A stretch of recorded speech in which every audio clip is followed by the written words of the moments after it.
రాజ్యాంగం అమల్లోనికి వచ్చేసరికి రాజ్యాంగం అమల్లోనికి వచ్చే నాటికి భారత రాజ్యాంగంలో 22 భాగాలు, 8 షెడ్యూళ్ళు,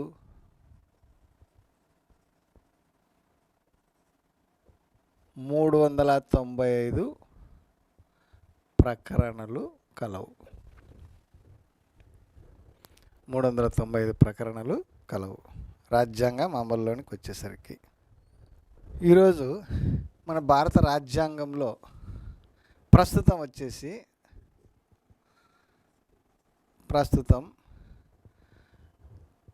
25 భాగాలు కలవు,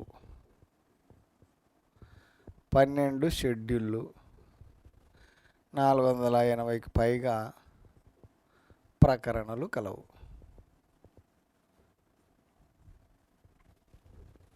ఓకే, ఈరోజు మనము రాజ్యాంగంలో ఉన్నటువంటి భాగాల గురించి, భాగములు, ఏ ప్రకరణం నుంచి ఏ భాగము ఏ ప్రకరణం నుండి ఏ ప్రకరణం వరకు ఉంది, అంశం ఏమిటో తెలుసుకుందాం బ్రీఫ్గా.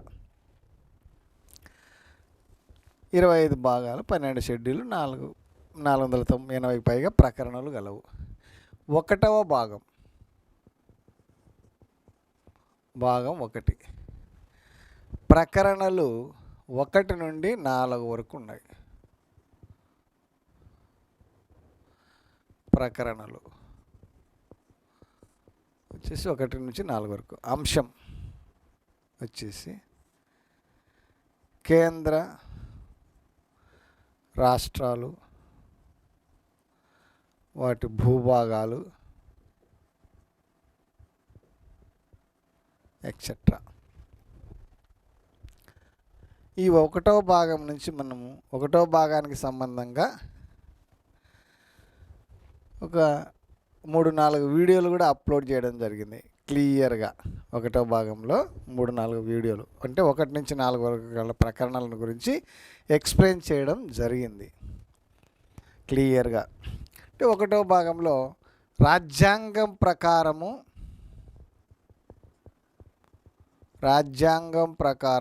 1వ ప్రకరణలో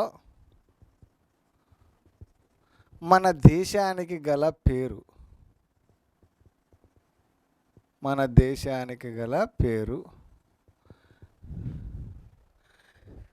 ఇంతకుముందు ఎక్స్ప్లెయిన్ చేయడం జరిగింది. అది ఏంటంటే ఇండియా అనగా భారత్. ఇండియా అనగా భారత్. రాజ్యాంగం ప్రకారం 1వ ప్రకరణలో మన దేశానికి గల పేరు, మన దేశానికి ఏం పేరు పెట్టినారు అనే దానికి. అయితే రాజకీయ స్వభావం వచ్చేసి union of states.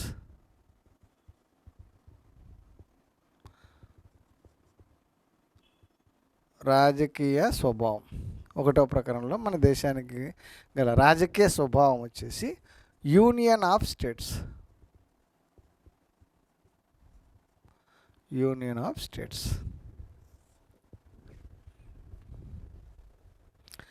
Union of states. ఈ 1వ ప్రకరణ గురించి క్లుప్తంగా వివరించడం జరిగింది. ఇందులోనే ఒక case, SR Bommai versus union of India మధ్య జరిగిన వాద్యంలో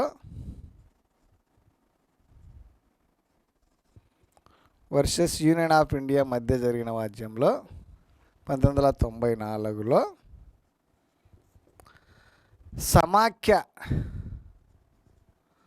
సమాఖ్య అనేది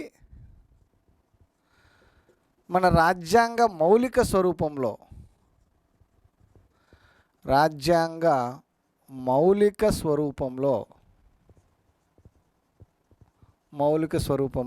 అంతర్భాగం అని పేర్కొనడం జరిగింది. మనము అంబేద్కర్ సూచనను అనుసరించి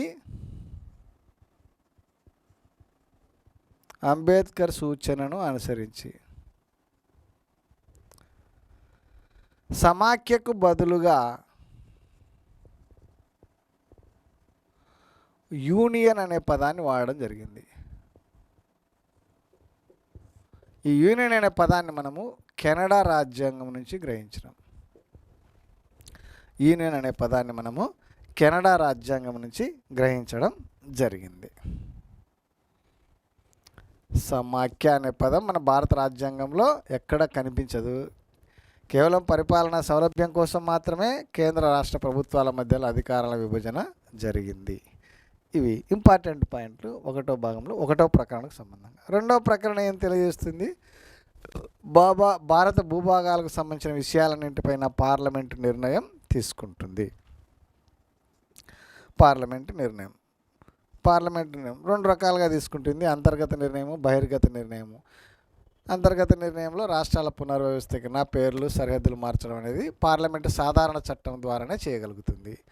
బహిర్గత నిర్ణయం సంబంధంగా మన దేశ భూభాగాలను ఇతరులకు బదిలీ చేయడం, ఇతర దేశాల భూభాగాలను మన దేశంలో కలుపుకోవాలి అంటే పార్లమెంట్ అంతిమంగా నిర్ణయం తీసుకుంటుంది. దీన్నే బహిర్గత నిర్ణయం అంటారు. దీనికి రాజ్యాంగ సవరణ అవసరం ఉంటుంది. అందుకే మనము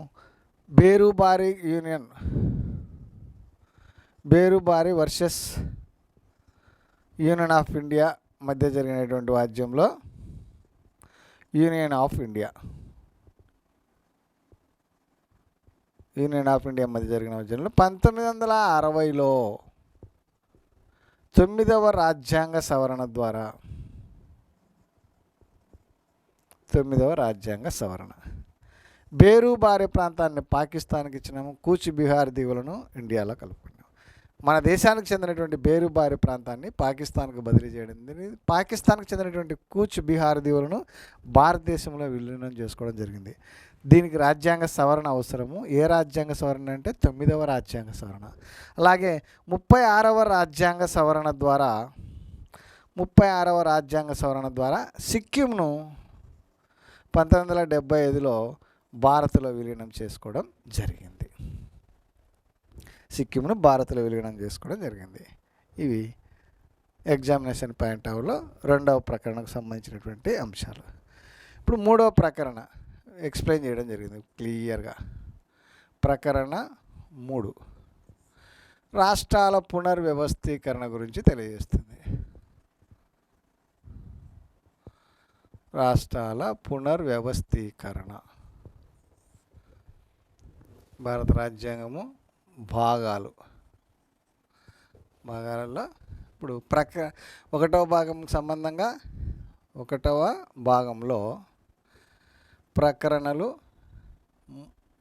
3 గురించి ఇది చాలాసార్లు ఎగ్జామ్లో అడిగింది. రాష్ట్రాల పునర్వ్యవస్థీకరణకు సంబంధించినటువంటి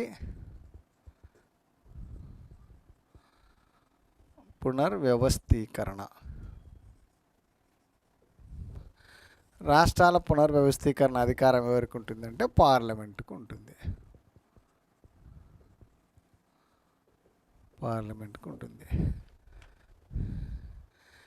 ఈ రాష్ట్రాల అంటే రాష్ట్రాల పేర్లు మార్చడం, సరిహద్దులు మార్చడం, నూతన రాష్ట్రాన్ని ఏర్పాటు చేయడం, దీనికి సంబంధంగా క్లియర్గా ఇంతకుముందు క్లాస్లో ఎక్స్ప్లెయిన్ చేయడం పార్లమెంటుకు ఉంటుంది. రాష్ట్రాల పునర్వ్యవస్థీకరణకు సంబంధించినటువంటి ప్రకరణ 3వ ప్రకరణ ఎవరికి ఉంటుందంటే పార్లమెంటుకు ఉంటుంది. రాష్ట్రాల పునర్వ్యవస్థీకరణ అధికారం పార్లమెంటుకు ఉంటుంది. ప్రకరణ 4 ఒకటో భాగంలో ప్రకరణ 4 రాష్ట్రాల పునర్వ్యవస్థీకరణ జరిపినప్పుడు ఒకటో భాగంలో మార్పు చేయాలి.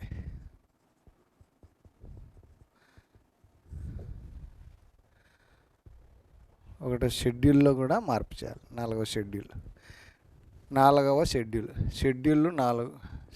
12 ఉన్నాయి కదా.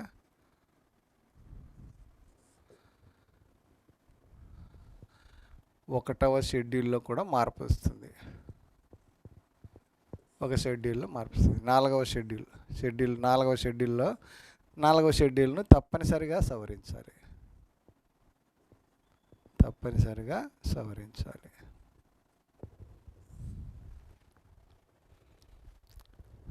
మన దేశాన్ని విచ్ఛిన్నం కాగల రాష్ట్రాల అవిచ్ఛిన్న యూనియన్ అంటారు. విచ్ఛిన్నం కాగల రాష్ట్రాల అవిచ్ఛిన్న యూనియన్ అంటే మన దేశంలో ఉండే రాష్ట్రాలను ఎన్ని రాష్ట్రాలుగానైనా విభజించుకోవచ్చు, ఎన్ని భాగాలుగానైనా విభజించవచ్చు. కానీ ఏ రాష్ట్రం లేదు, ఏ భాగం లేదు, ఏ ప్రాంతం కూడా మన దేశం నుండి విడిపోయేటువంటి అవకాశం లేదు. బయటికి పోయి స్వతంత్రంగా ఉండేటువంటి అవకాశం లేదు. నాలుగో ప్రకరణ గురించి అనమాట. అంటే 1వ భాగంలో 1 నుంచి 4 ప్రకరణలు బ్రీఫ్గా ఎక్స్ప్లెయిన్ చేయడం జరిగింది. 1 నుంచి 4 ప్రకరణలు. ఓకే. తర్వాత 2వ భాగం, భాగం 2 ఏం తెలియజేస్తుందంటే, దేని గురించి తెలియజేస్తుందంటే పౌరసత్వం గురించి. దీనికి సంబంధంగా కూడా వీడియోలు చేయడం జరిగింది. పౌరసత్వానికి సంబంధించినటువంటి వీడియో వెంకటేశ్వర పాలిటీ అకాడమీలో కంప్లీట్గా క్లియర్గా ఎక్స్ప్లెయిన్ చేయడం జరిగింది. ఇప్పుడు బ్రీఫ్గా 2 పాయింట్లు ఎంతవరకే. పౌరసత్వం ప్రకరణలు వచ్చేసి ఎప్పటి నుంచి ఎక్కడి వరకు ఉంటాయంటే 5 నుండి 11 ప్రకరణలు పౌరసత్వం గురించి తెలియజేస్తుంది.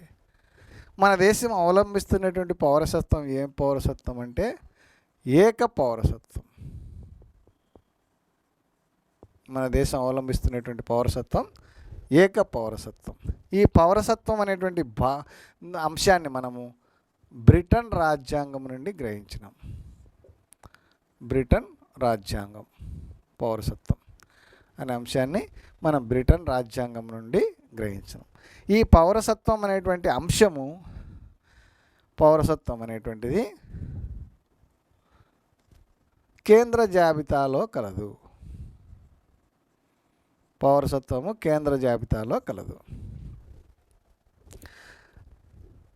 పౌరసత్వంపై చట్టాలను రూపొందించే అధికారం ఎవరికి ఉంటుందంటే పార్లమెంటుకు ఉంటుంది. పార్లమెంటుకు ఉంటుంది పౌరసత్వంపై చట్టాలు. ఈ పౌరసత్వంపై చట్టాలను రూపొందించే అధికారము పార్లమెంటుకు ఉంటుంది. పౌరసత్వంపై చట్టాలను రూపొందించేటువంటి అధికారము పార్లమెంటుకు ఉంటుంది. పౌరసత్వానికి సంబంధించినటువంటి కొన్ని బ్రీఫ్ పాయింట్లు. మన దేశం ఏక పౌరసత్వం బ్రిటన్ నుంచి గ్రహించినాము. ఏక పౌరసత్వం అంశాన్ని. పౌరసత్వం అనేటువంటి అంశం కేంద్ర జాబితాలో కలదు. పౌరసత్వంపై చట్టాలను రూపొందించే అధికారం ఎవరికి ఉంటుందంటే పార్లమెంటుకు ఉంటుంది. ఇందులోనే చొరబాటుదారులకు పౌరసత్వం చట్టం 2019. చొరబాటుదారులకు, ఈ చొరబాటుదారులకు పౌరసత్వం సంబంధంగా పౌరసత్వ చట్టం 2019 చొరబాటుదారులకు. దీని ప్రకారము పాకిస్తాన్, బంగ్లాదేశ్, ఆఫ్ఘనిస్తాన్, బర్మా, శ్రీలంక ఈ 5 దేశాలు నుండి భారతదేశంలోనికి చొరబాటుదారులుగా వచ్చినటువంటి ముస్లిమేతరులకు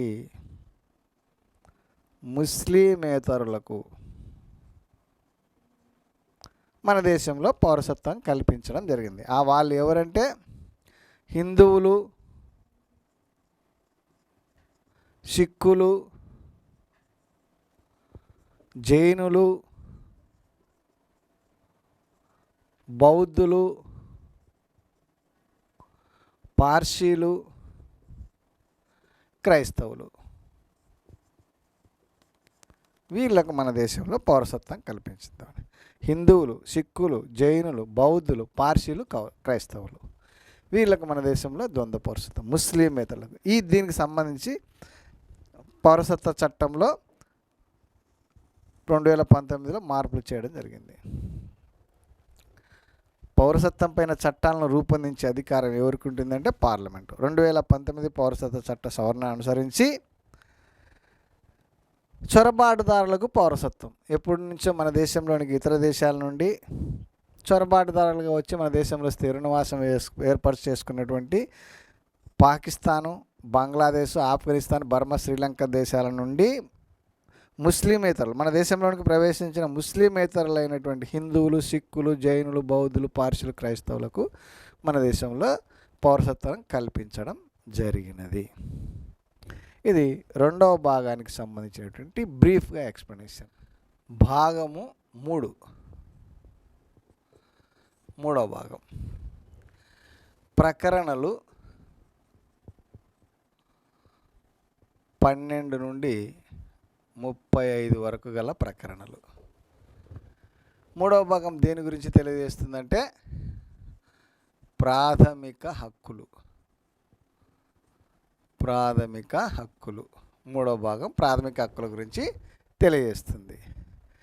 ఈ ప్రాథమిక హక్కులుని అంటే ఈ అంశాన్ని మనము అమెరికా రాజ్యాంగం నుంచి గ్రహించినాము. అమెరికా రాజ్యాంగం నుండి గ్రహించాము. ప్రాథమిక హక్కులు అనేటువంటి అంశాన్ని అమెరికా రాజ్యాంగం నుంచి గ్రహించాం. అంటే 1950 జనవరి 26 నాటికి మన భారత రాజ్యాంగం గుర్తించినటువంటి ప్రాథమిక హక్కులు వచ్చేసి ప్రాథమిక హక్కులు 7. అయితే 1978లో జనతా ప్రభుత్వము వచ్చేసి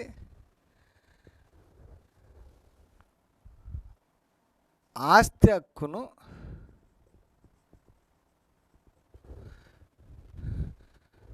నలభై 44వ రాజ్యాంగ సవరణ ద్వారా 44వ రాజ్యాంగ సవరణ ద్వారా ప్రాథమిక హక్కుల జాబితా నుంచి తొలగించడం జరిగింది. ప్రాథమిక హక్కుల జాబితా నుండి ఆస్తి హక్కును తొలగించినారు. ఎప్పుడు తొలగించినారు? 1978లో. ఏ రాజ్యాంగ సవరణ అంటే 44వ రాజ్యాంగ సవరణ ద్వారా తొలగించినారు. ఆస్తి హక్కును భారత రాజ్యాంగం నుంచి పూర్తిగా తొలగించలేదు, కానీ ప్రాథమిక హక్కుల నుండి తొలగించడం జరిగింది. తొలగించి దీనిని ఒక ఆస్తి హక్కును ఏం చేసినారు? 12వ భాగంలో 3వ భాగం నుంచి తొలగించి వేసి 12వ భాగంలో ప్రకరణ 300Aలో చట్టబద్ధమైన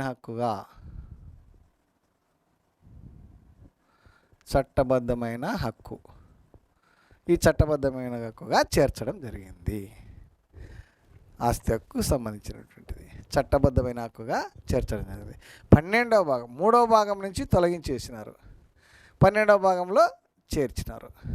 3వ భాగంలో ఉండేటువంటి ఈ ప్రాథమిక హక్కులకు భంగం కలిగితే ఉన్నత న్యాయస్థానాలు ఈ ఉన్నత న్యాయస్థానాలు అయినటువంటి సుప్రీంకోర్టు మరియు హైకోర్టుకు వెళ్ళి కోల్పోయిన ప్రాథమిక హక్కులను తిరిగి పొందే అవకాశం ఉంటుంది. అంటే ప్రాథమిక హక్కులకు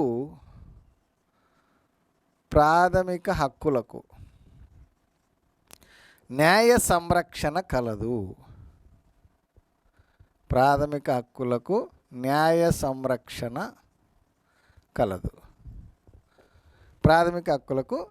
సంరక్షణ కలదు.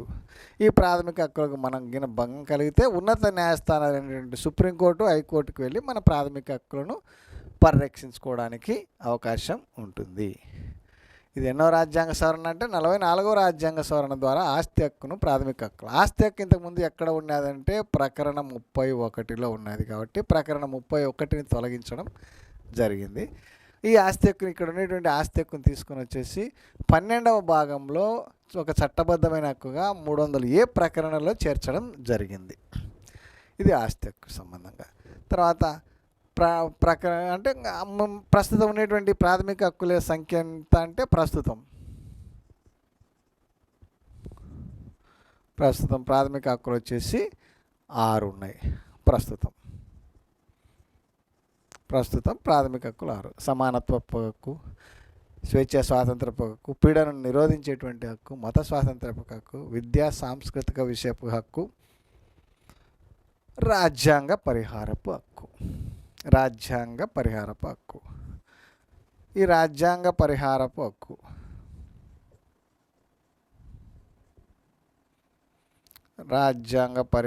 హక్కు దీనికి సంబంధించినటువంటి ప్రకరణ 32. అంటే ప్రాథమిక హక్కులకు మనకు భంగం కలిగితే ఈ రాజ్యాంగ పరిహారపు హక్కు ద్వారా మనము ఉన్నత న్యాయస్థానాలైనటువంటి సుప్రీంకోర్టు, హైకోర్టుకు వెళ్ళి మన ప్రాథమిక హక్కులను తిరిగి పొందడానికి అవకాశం ఉంటుంది. అందుకే దీన్ని ఏమంటారంటే భారత ప్రాథమిక హక్కులకు రాజ్యాంగానికి ఆత్మ మరియు హృదయము.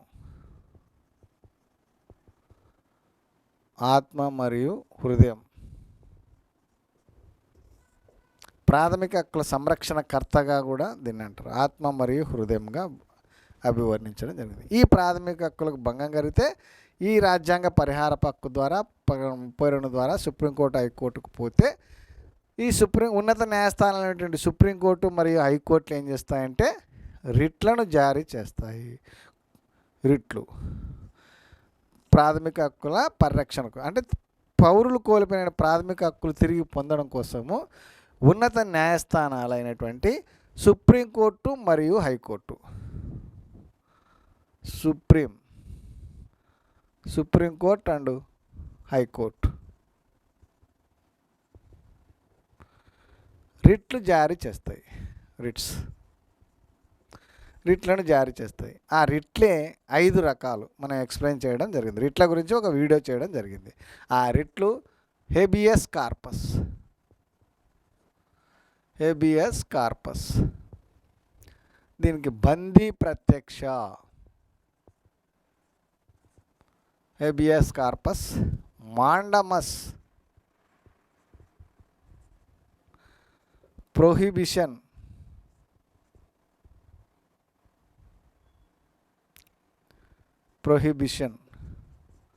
ప్రతి నిషేధం,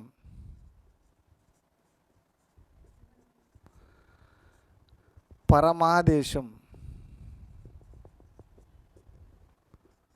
సెర్షియోరరే, ఉత్ప్రేషణ,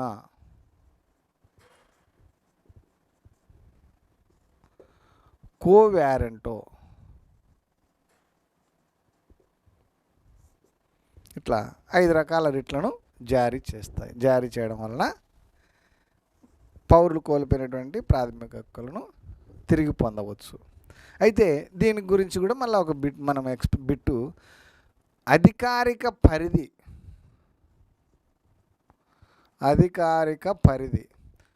అంటే రిట్లను జారీ చేసే విషయంలో అధికారిక పరిధి హైకోర్టుకు, సుప్రీంకోర్టు కన్నా ఎక్కువ.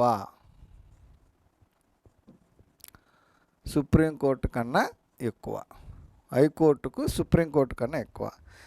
భౌగోళిక పరిధి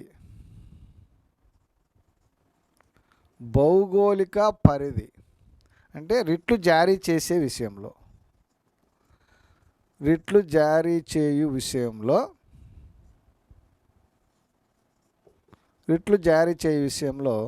అధికారిక పరిధి వచ్చేసి హైకోర్టుకు, సుప్రీంకోర్టు కంటే ఎక్కువగా ఉంటుంది. భౌగోళిక పరిధి వచ్చేసి సుప్రీంకోర్టుకు, హైకోర్టు కన్నా ఎక్కువగా ఉంటుంది. అదొకటి. ఇది బ్రీఫ్గా అంటే ఎగ్జామినేషన్ పాయింట్ ఆఫ్ వ్యూలో మెయిన్ పాయింట్ టచ్ చేయడం జరుగుతూ ఉంది. ఇందు నుంచి ఎక్కువ బిట్లు వచ్చే అవకాశాలు ఉన్నాయి. ప్రాథమిక హక్కులలో చాలా ఎక్కువ బిట్లు వస్తాయి. అందులో మెయిన్ ప్రాథమిక హక్కుల గురించి మన వెంకటేశ్వర పాలిటీ అకాడమీలో 2-3 వీడియోలు అప్లోడ్ చేయడం జరిగింది. కాకపోతే ఇప్పుడు main points examination point of వ్యూలో ఫాస్ట్ రివిజన్లో భాగంగా ఇవి. అదేవిధంగా 86వ రాజ్యాంగ సవరణ ద్వారా 86వ రాజ్యాంగ సవరణ ఎప్పుడు జరిగింది? 2002లో. ఏంటంటే ఇది 21A ప్రాథమిక విద్యను ప్రాథమిక హక్కుగా గుర్తించినారు. ప్రాథమిక విద్యను ప్రాథమిక హక్కుగా గుర్తించి 21వ ప్రకరణలో చేర్చినారు. ఇంతకుముందు ఇది 45వ ప్రకరణలో ఉండింది ఈ అంశం. ఏమున్నది అంశం అంటే 6 నుండి 14 సంవత్సరముల లోపల ఉన్న బాలికలకు ఉచిత నిర్బంధ ప్రాథమిక విద్య, ఉచిత నిర్బంధ ప్రాథమిక విద్య అనేటువంటి అంశము ఇంతకుముందు ఎక్కడ ఉన్నది? 45వ ప్రకరణలో ఉండింది. అంటే ఆదేశిక సూత్రాల్లో ఉన్నది. ఆదేశిక సూత్రాల్లో ఉంటే మనం ఆదేశ సూత్రాలకు న్యాయ సంరక్షణ లేదు కాబట్టి ఆదేశ సూత్రాలను అమలుపరచమని మనం ఉన్నత న్యాయస్థానంలో ఆశ్రయించడానికి లేదు. ఆశ్రయించినా కూడా ఉన్నత న్యాయస్థానంలో రిట్లను జారీ చేసే అధికారం వాటికి కూడా లేదు. అంటే 6 నుంచి 14 సంవత్సరాల లోపల ఉన్నటువంటి బాలికలకు ఉచిత నిర్బంధ విద్యను ప్రాథమికంగా చేరుస్తూ 86వ రాజ్యాంగ సవరణ ద్వారా 2002లో ఈ చట్టం 2009లో ప్రవేశపెట్టడం జరిగింది. 2010 ఏప్రిల్ 1 నుండి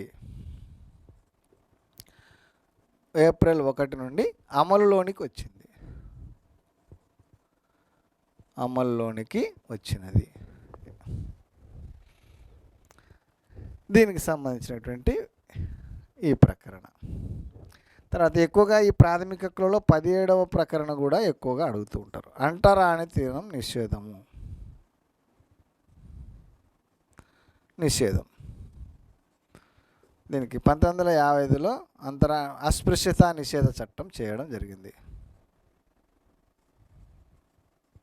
అస్పృశ్యత నిషేధ చట్టం. తర్వాత దీన్ని 1976లో పౌర హక్కుల పరిరక్షణ చట్టంగా మార్చడం జరిగింది.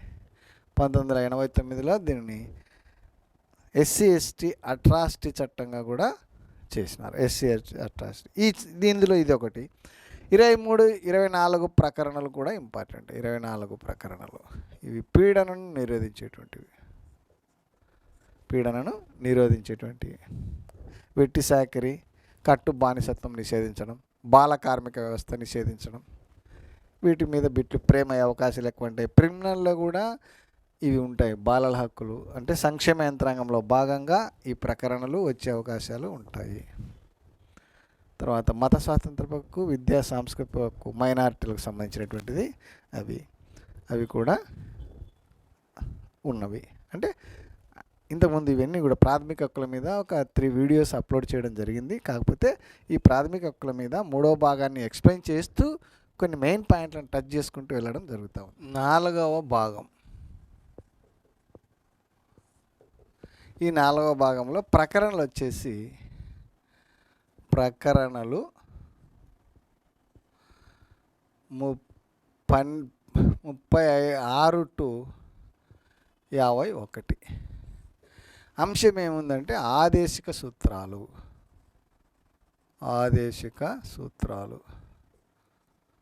నిర్దేశక నియమాలు,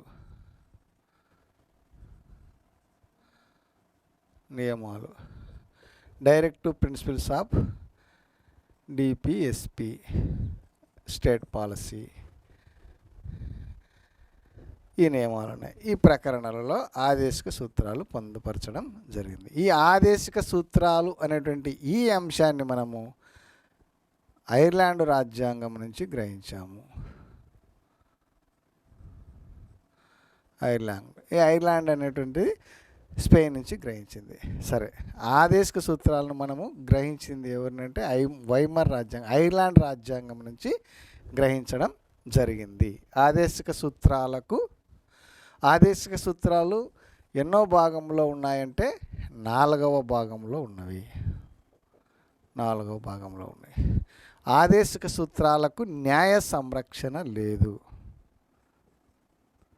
ఆదేశిక సూత్రాలు వీటికి న్యాయ సంరక్షణ లేదు.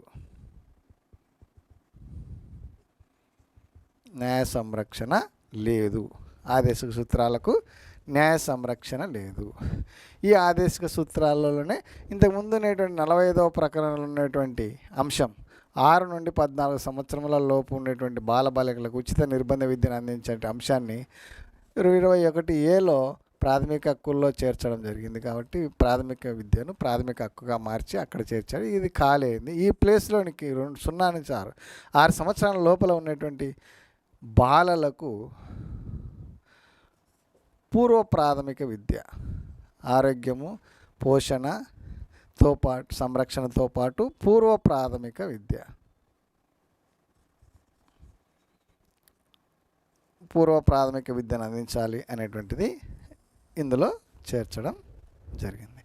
ఇందులో అడిగేటువంటి ఇంకా మెయిన్ అంశం ఏంటంటే ప్రకరణ 40 ఏం చేస్తుందంటే గ్రామ పంచాయతీలను గురించి తెలియజేస్తుంది. పంచాయతీరాజ్ సంస్థలు, గ్రామ పంచాయతీలు. మన గ్రామ పంచాయతీలకు సంబంధంగా మనకు 11 మరియు 12వ షెడ్యూళ్ళు కూడా క్లియర్గా, అంటే పంచాయతీరాజ్ సంస్థలు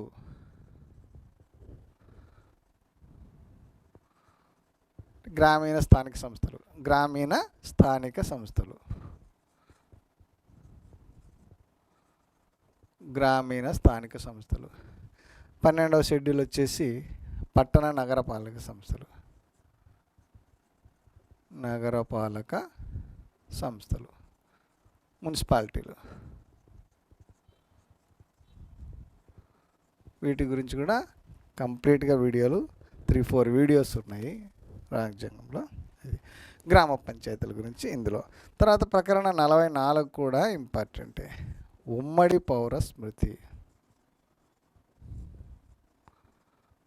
ఉమ్మడి పౌర స్మృతి, ఉమ్మడి పౌర స్మృతికి సంబంధించింది. 47వ ప్రకరణ మద్యపాన నిషేధం. ప్రకరణ 47 మద్యపాన నిషేధం, గోవధ నిషేధం. ఇట్లా కొన్ని ఇంపార్టెంట్, జస్ట్ కొన్ని పాయింట్లు టచ్. ఇవన్నీ ఆదేశ సూత్రాలకు సంబంధంగా కూడా వీడియో అప్లోడ్ చేయడం జరిగింది. ఆదేశ సూత్రాల్లో మెయిన్ పాయింట్లు. సడన్గా ఇలాంటి పాయింట్లు ఎగ్జామ్లో ప్రత్యక్షమయ్యే అవకాశం ఉంటుంది. వాటిని టచ్ చేస్తూ వెళ్తూ ఉన్నాం. భాగము 5వ భాగం కేంద్ర ప్రభుత్వం గురించి తెలియజేస్తుంది. దీనికి సంబంధంగా చాలా వీడియోలు అప్లోడ్ చేయడం జరిగింది. కేంద్ర ప్రభుత్వానికి సంబంధించినటువంటి అంశాలు, ప్రకరణలు 52 నుంచి 151 వరకు. అలాగే భాగం 4లో కూడా భాగము 4A ఇది ఎక్స్ప్లెయిన్ చేయడంలో మిస్ అయింది. 4A అనేటువంటిది ప్రాథమిక విధులకు సంబంధించింది. ప్రాథమిక విధులు 4వ భాగం, 4A భాగం. ఇది ప్రాథమిక విధులు. అంటే రాజ్యాంగం అమల్లోనికి వచ్చేసరికి ప్రాథమిక విధులు రాజ్యాంగంలో లేవు. అయితే 1976లో ఇందిరాగాంధీ ప్రభుత్వం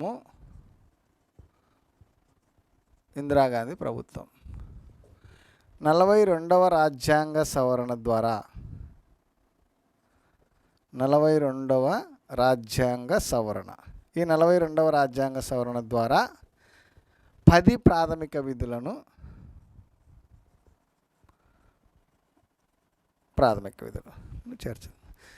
చేర్చడం జరిగింది.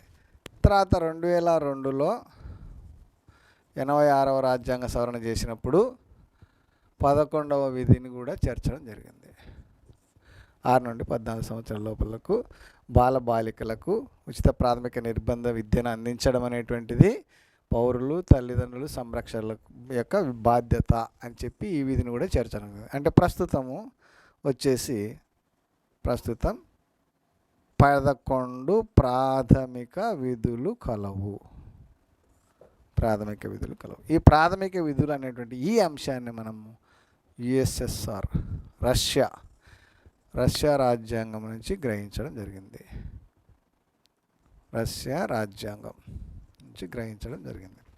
ప్రాథమిక విధులైనటువంటి అంశం. ఈ ప్రాథమిక విధులను సర్దార్ స్వరణ్ సింగ్ కమిటీ సూచనల ఆధారంగా, ఏ కమిటీ అంటే సర్దార్ స్వరణ్ సింగ్ కమిటీ. ఏ రాజ్యాంగ సవరణ అంటే 42వ రాజ్యాంగం. ఏ సంవత్సరం అంటే 1970. ఎవరు ప్రభుత్వం అంటే ఇందిరాగాంధీ ప్రభుత్వం. ఎన్ని చేర్చిందంటే 10 ప్రాథమిక విధులు చేర్చింది. 2002లో 86వ రాజ్యాంగ సవరణ ద్వారా 11వ విధిని చేర్చింది. ప్రస్తుతం 11 ప్రాథమిక విధులు కలవు. ప్రాథమిక విధులను రష్యా రాజ్యాంగం నుంచి గ్రహించినారు. ఎవరి సిఫార్సులు అంటే సర్దార్ స్వరణ్ సింగ్ కమిటీ సూచనలను అనుసరించి చేర్చడం జరిగింది. అది 4A భాగం. తర్వాత 5వ భాగం వచ్చేసి కేంద్ర ప్రభుత్వం. ఈ కేంద్ర ప్రభుత్వంలో 52 నుంచి 151 వరకు ఉన్నటువంటి ప్రకరణలు కేంద్ర ప్రభుత్వం గురించి తెలియజేస్తాయి. ఈ కేంద్ర ప్రభుత్వం గురించి చాలా వీడియోలు అప్లోడ్ చేయడం జరిగింది. రాష్ట్రపతి,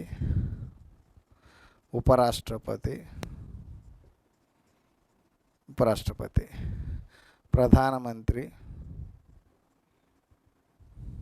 మంత్రిమండలి గురించి, తర్వాత రాజ్యసభ,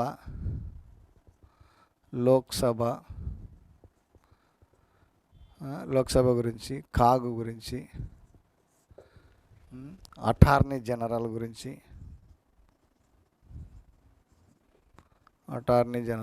గురించి, సుప్రీంకోర్టు గురించి అనేక వీడియోలు 5వ భాగానికి సంబంధించిన అనేక వీడియోలను అప్లోడ్ చేయడం జరిగింది. వీటన్నిటి గురించి కూడా అప్లోడ్ చేయడం జరిగింది. 5వ భాగము కేంద్ర ప్రభుత్వం. కేంద్ర ప్రభుత్వానికి సంబంధంగా ఇవన్నీ కూడా ఉంటాయి. రాజ్యసభ, లోక్సభ. రాజ్యసభలో సభ్యుల సంఖ్య ఎంత, లోక్సభలో గరిష్ట సభ్యుల సంఖ్య ఎంత, ప్రస్తుతం ఎంతమంది ఉన్నారు, 1951 ప్రజాప్రతినిధి చట్టాన్ని అనుసరించి రాజ్యసభ, లోక్సభ యొక్క గరిష్ట సభ్యుల సంఖ్యను గురించి, ఇవన్నీ కూడా లోక్సభ గురించి, రాజ్యసభ గురించి, ప్రధానమంత్రి, మంత్రిమండలి, రాష్ట్రపతి, ఉపరాష్ట్రపతి, అటార్నీ జనరల్, సుప్రీంకోర్టుకు సంబంధించినటువంటి వీడియోలు, అనేక వీడియోలు మనము అప్లోడ్ చేయడం జరిగింది. ఇక్కడ వెంకటేశ్వర పాలిటీ అకాడమీలో 5వ భాగం సంబంధంగా చాలా వీడియోలు అప్లోడ్ చేయడం జరిగింది. ఒక్కొక్క దాన్ని ఎక్స్ప్లెయిన్ చేసుకుంటూ పోతే మళ్ళీ ఒక్కొక్క దానికి ఒక వీడియో కూడా సరిపోదు. కాబట్టి బ్రీఫ్గా ఈ కొన్ని వివరణలు 5వ భాగం దేనికి సంబంధించిందో వివరించడం జరిగింది. 6వ భాగం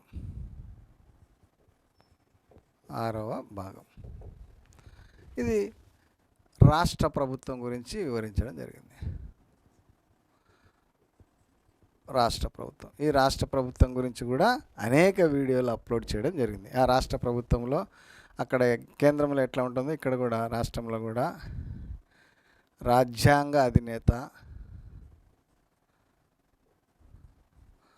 గవర్నర్ గురించి, ముఖ్యమంత్రి, మంత్రిమండలి,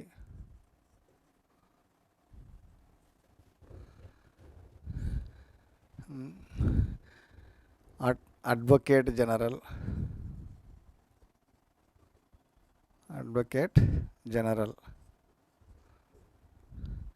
విధానసభ,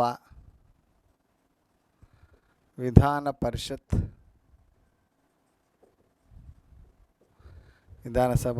పరిషత్, హైకోర్టు. ఈ అంశాలన్నింటిని కూడా అనేక వీడియోలలో వెంకటేశ్వర పాలిటీ అకాడమీలో అప్లోడ్ చేయడం జరిగింది. వెంకటేశ్వర పాలిటీ అకాడమీకి సంబంధించినటువంటి వీడియోలు చూస్తే ఈ అన్నిటి అంశాల గురించి తెలియజేస్తుంది. ఈ అంశాలన్నీ కూడా ఉంటాయి. విధాన పరిషత్ కలిగిన రాష్ట్రాలు ఎన్ని ఉన్నాయంటే 6 రాష్ట్రాలు ఉన్నాయి. వాటి గురించి కూడా ఎక్స్ప్లెయిన్ చేయడం జరిగింది. ప్రస్తుతం విధాన పరిషత్ కలిగిన రాష్ట్రాలు 6 ఉన్నాయి. అవి కూడా ఎక్స్ప్లెయిన్ చేయడం జరిగింది. నెక్స్ట్ వచ్చేసి 7వ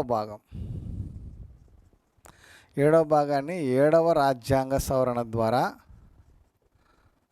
1956లో తొలగించడం జరిగింది. ప్రకరణ 238కి సంబంధంగా అంటే రాష్ట్ర ప్రభుత్వానికి సంబంధించి 151 అంటే 152 టు 237 వరకు ఉన్నటువంటి ప్రకరణలు వచ్చేసి రాష్ట్ర ప్రభుత్వానికి సంబంధించినటువంటి అంశాలు అందులో ఉంటాయి.